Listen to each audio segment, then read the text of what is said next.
2021-এর vote পরবর্তী হিংসার ঘটনায় নৈহাটিতে দুই তৃণমূল কর্মীকে গ্রেপ্তার করল পুলিশ।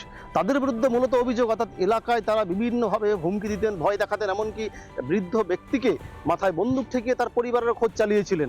বাড়িতে একেবারে একাধিক বাড়ি তছনছ করে দিয়েছেন, ভেঙে দিয়েছেন। নির্দিষ্ট অভিযোগের ভিত্তিতে সেই অর্থাৎ তৎকালীন সময়কার তৃণমূল সরকারের আমলে তখন তদন্ত না হলেও সরকার পরিবর্তন হতেই কিন্তু পুলিশ সক্রিয় হয়ে গেছেন। পুলিশ সক্রিয় হয়ে তারা কিন্তু তদন্ত করেছেন এবং এই দুই তৃণমূল কর্মীকে ইতিমধ্যে গ্রেপ্তার করেছে। তাদের বিরুদ্ধে নির্দিষ্ট ধারায় মামলা রুজু করে তাদের বিরুদ্ধে তদন্ত শুরু করেছেন। বাবার কপালে মেশিন ঠেকিয়ে বাবাকে মারধর করে, ঘরে ঢুকে আলমারি ভেঙে লুটপাট মারধর করে, আলমারি, খাট, দরজা, জানলা সমস্ত কিছু ভাঙচুর করে। 3 মাস আমার বাড়ির থেকে কেউ বেরোতে পারেনি। ওটা তখন হচ্ছে 2021 সাল।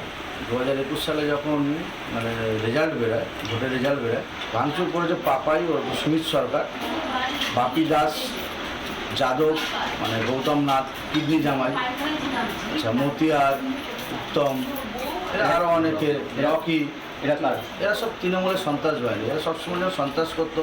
রাত 2-2-2:30 অবধি এরা মাঠে মদ খেত, মহিলারা হেঁটে যেতে পারতো না, তাদের উপর অত্যাচার করতো, এর থেকে তোলা। সক্রিয়ভাবে পুলিশ এবার অভিযোগ পেয়ে সেই নির্দিষ্ট অভিযোগের ভিত্তিতে কিন্তু পুলিশ গ্রেপ্তার করেছে এই দুই তৃণমূল কর্মীকে এবং তাদের বিরুদ্ধে নির্দিষ্ট ধারায় মামলা রুজু করে তাদেরকে কিন্তু আদালতে পেশ করেছেন। উত্তর 24 পরগনা থেকে টিটপ বিশ্বাস, রিপাবলিক বাংলা। নানা ধরনের কন্টেন্ট দেখার জন্য লাইক করুন, শেয়ার করুন আমাদের ফেসবুক পেজ, সাবস্ক্রাইব করুন আমাদের ইউটিউব চ্যানেল। পাশাপাশি অন্যান্য ব্রেকিং নিউজের জন্য অবশ্যই চোখ রাখুন রিপাবলিক বাংলায়।